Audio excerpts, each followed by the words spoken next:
When the carrion of a man slain is found in the land which thy Lord God shall give to thee,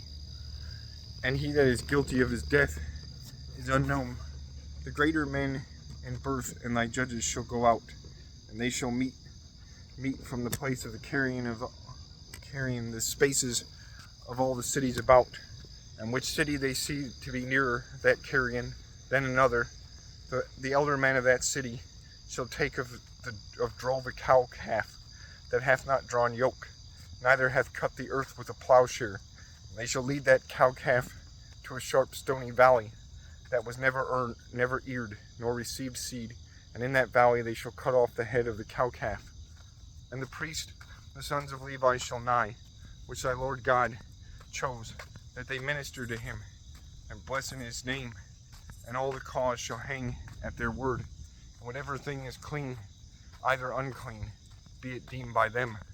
And the greater men in birth of that city shall come to the slain man, and they shall wash their hands on the cow calf that was slain in the valley. And they shall say, Our hands shed not out this blood, neither our eyes have seen who shed it. Lord,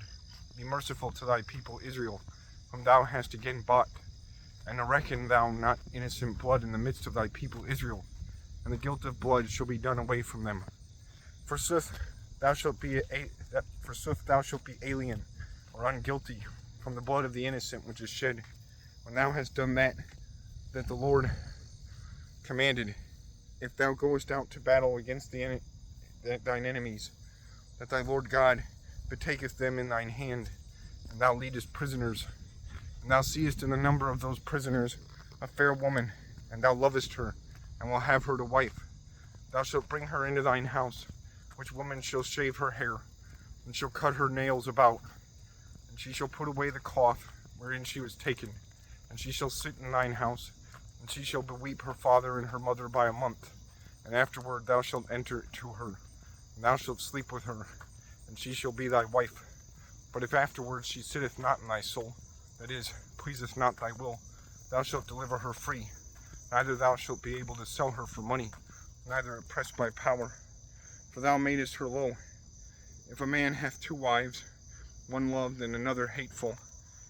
and he begetteth of her free children, and the son of the odious wife is the first begotten, and the father will part his chattel betwixt his sons, he shall not be able to make the son of the loved wife his first begotten son, and set him before the son of the hateful wife.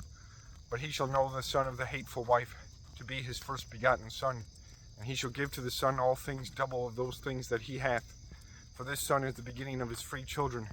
and the first engendered things to be due to him. If a man beget a son, rebel and a froward, that heareth not the behest of his father and mother, and he is chastised, and despiseth to obey to them, they shall take him, and lead him to the elder men of that city, and to the gate of doom. And they shall say to them, This our son is overthwart and rebel. He despiseth to hear our behest, our admonishings. He giveth attention to gluttonies, and to lechery, and to feast. The people of the city shall oppress him with stones, and he shall die, that ye do away evil from the midst of you, and that all Israel hear it and dread. When a man doeth a son, which is worthy to be punished by death, and he is deemed to death, and is hanged in gibbet, his carrion shall not dwell in the tree, but it shall be buried in the same day. For he that hangeth in the tree or in the cross is cursed of God. And thou shalt not defile thy land, which thy Lord God give thee into possession.